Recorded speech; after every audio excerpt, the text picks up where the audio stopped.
Bahasa pemrograman yang kita gunakan untuk merancang sequence diagram dan kelas diagram adalah bahasa pemrograman PHP.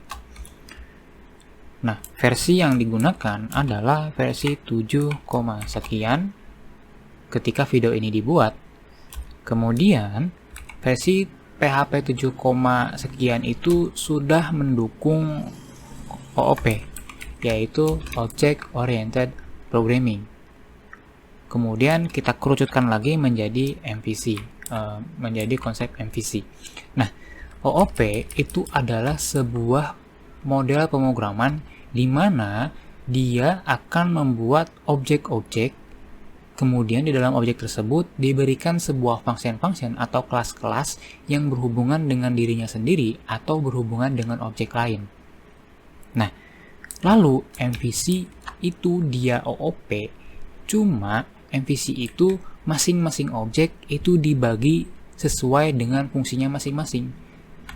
Ada M, yaitu model, di mana dia akan berinteraksi dengan database, kemudian view, di mana dia akan berinteraksi dengan interface, lalu yang terakhir adalah controller, di mana dia khusus untuk menyimpan algoritma lainnya atau bisa disebut sebagai penghubung antara model dan view.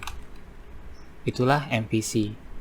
Nah, kenapa kok MVC harus kenapa harus MVC? Karena jika kita menggunakan OOP biasa, misalkan kita memiliki sebuah file namanya forum registrasi.php misalkan. Nah, di dalam file forum registrasi ini kita memiliki sebuah kelas yang digunakan untuk berinteraksi dengan database. Kemudian kita memiliki kelas yang digunakan untuk membuat atau menggenerate sebuah interface. Lalu di sini juga kita memiliki sebuah kelas yang digunakan untuk algoritma lainnya seperti algoritma penghitungan, operasi lain sebagainya. Itu disatukan menjadi satu file yang bernama registrasi.php. Nah, kemudian jika MVC maka akan sedikit berbeda. Sebagai contoh, mungkin di sini operasinya sama, yaitu forum registrasi, tapi dibagi menjadi beberapa file. Misalkan registrasi untuk modelnya, di mana model berinteraksi dengan database, di mana yang akan diregistrasikan adalah misalkan seorang member.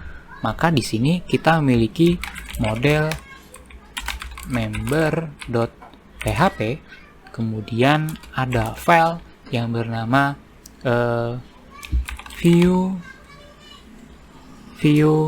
forum registrasi.php, kemudian kita memiliki file yang namanya atau controller registrasi sebagai contoh. Nah, jadi file model member.php itu khusus untuk interaksi dengan database saja. Kemudian file view forum registrasi.php itu khusus untuk berinteraksi atau menggenerate sebuah interface. Kemudian controller registrasi khusus untuk fungsi-fungsi lainnya, misalkan fungsi validasi, fungsi mengecek ke database apakah sudah ada data yang sama atau belum, dan lain sebagainya. Nah, artinya jika kita lihat secara sekilas mata, MVC itu sudah lebih rapi karena masing-masing daripada jobnya ini itu dipisah berdasarkan file tersendiri. Ini file model, ini file view, ini file controller. Nah, itulah MVC dan itulah OOP.